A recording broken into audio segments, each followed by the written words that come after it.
আচ্ছা আন্টি বলুন, আপনি এই হাঁটু নিয়ে তো অনেক দিন ভুগেছেন, অনেক বছর ভুগেছেন এবং অনেক ডাক্তারও দেখিয়েছেন, অনেক বছর ভুগেছেন এবং বেডের ছিলেন, প্রায় 5 বছর বেডের ছিলেন, মানে হাঁটাচলা করতে পারেননি নাকি?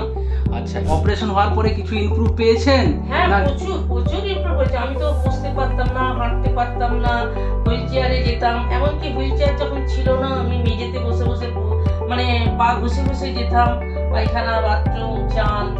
বহুত কষ্ট করেছে, বাড়ির লোকও প্রচুর সাফার করেছে আপনার জন্য, আমার হাজবেন্ড বা সব বাড়ির মেয়ে বউয়েরা অনেক কিছু করিয়ে দিতে হয়েছে, আমি পারিনি।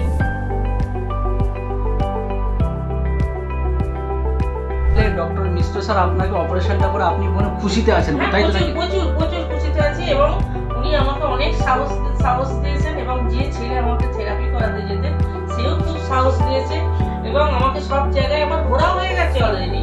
পুরী গেছি, দীঘা গেছি, নৈহাটি গেছি, তারপরে এমনি দেশের বাড়িতে বেড়াতে গেছি, আমি হেঁটেছি। এমনকি স্যার বলে দিয়েছিলেন পুরীতে যখন আমি বাড়িতে হেঁটেছি সেই ছবিও ওনারা পাঠাতে বলেছিলেন, তাও আমি পাঠিয়েছি। মানে আপনার বলতে পারে যে একটা নতুন আমি পা পেয়েছি, নতুন একটা নতুন জীবন পেলেন। ছোটবেলায় 6 মাস পরে বাচ্চারা হাঁটতো, আমি সেইভাবেই সবকিছু পেয়েছি। এইবারে ডক্টর মিশ্র কোনোরকম অ্যাড্রেস পেয়ে আপনি এসেছেন, এসে ডক্টর মিশ্র আপনাকে অপারেশনের জন্য বললেন, তো অপারেশন করলেন। তো অপারেশনটা, প্রথম অপারেশনটা কবে হয়েছে? আমার প্রথম অপারেশন হয়েছে 2024 28 অক্টোবর। 28 অক্টোবর অপারেশন হয়েছে, ফার্স্ট ওটি হয়েছে একটা।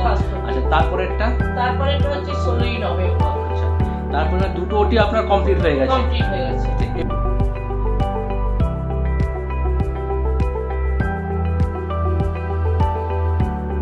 তাহলে তো ডক্টর মিশ্র স্যারের অশেষ অনেক কৃপা আপনার উপর, তাই তো? অনেক কৃপা। আমি তো সকলকে